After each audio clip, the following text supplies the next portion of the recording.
รื่องโดยอิงใส่ข้อความในพระคัมภีร์คริสเตียนมีมื้อหนึ่งที่ซาตานมาหาเอวาในสวนและปรากฏเป็นตัวงูนั่นก็ฉลาดกว่าสัตว์ทุกชนิดที่พระเจ้าได้สร้างมามันถามเอวาว่าแม่นแท้บ่ที่พระเจ้าได้ห้ามกินหมากไม้จากต้นใดต้นหนึ่งในสวนเอวาจึงตอบว่าเฮากินหมากไม้จากต้นไม้ทุกชนิดได้ยกเว้นต้นไม้ที่อยู่กลางสวนถ้าว่าเฮากินเฮาจะต้องตายงูเว้ากับเอวาว่าเจ้าจะบ่ตายแน่นอน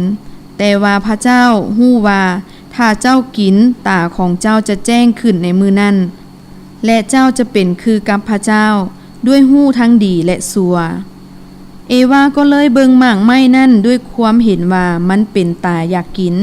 แล้วก็อยากได้ปัญญาก็เลยเก็บหมากไม้หน่วยหนึ่งมากินเอวาก็เอาหมากไม้นั่นให้ผัวของลาวและอาดามก็กินคือกันแล้วตาของทั้งสองก็แจ้งขึ้นและเขาก็สำนึกว่าปะเปื่อยอยู่เขาเจ้าก็เลยหยิบใบหมากเดือนำกันเพื่อปกปิดห่างกายของเขาเจ้าไว้แรงมือนั่นเขาทั้งสองได้ยินเสียงพระเจ้ากำลังเข้ามาสวนอาดามและเอวาจึงลี่หลังฟุ่มไม้พระเจ้าได้เอิ้นอาดามว่าเจ้าอยู่ไสอาดามตอบว่าผู้ข้าได้ยินเสียงพระองค์มา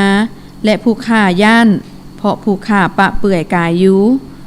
ผู้ข้าจึงลี่หลังฟุ่มไม้พระเจ้าจึงถามว่าไผบอกว่าเจ้าปะเปื่อยอยู่เจ้าได้กินหมากไม้ที่เฮาได้ห้ามให้กินบ่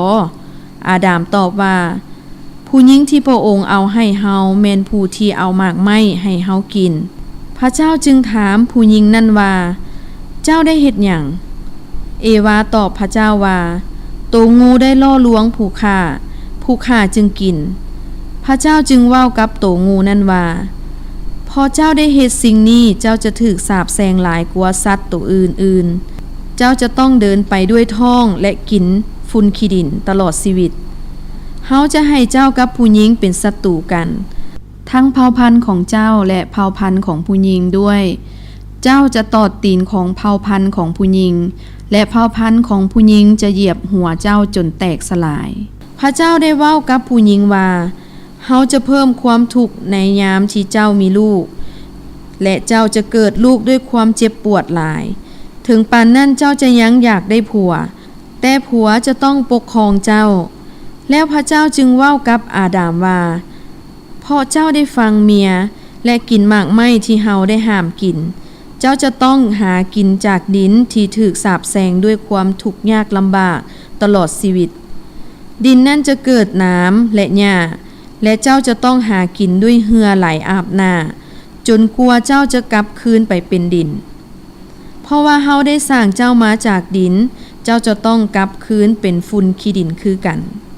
พระเจ้าได้เฮ็ดเสื้อให้อาดามและเอวาจากหนังสัตว์และเอาให้เขาทั้งสองนุ่งพระเจ้าได้ขับไล่อาดามและเอวาออกจากสวนเอเดนและตั้งทูตสวรรค์ให้เฝ้าทางตะเวนออกของสวนและได้ตั้งดาบไฟเพื่อป้องกันทางที่ไปหาต้นไม้แห่งชีวิตไว้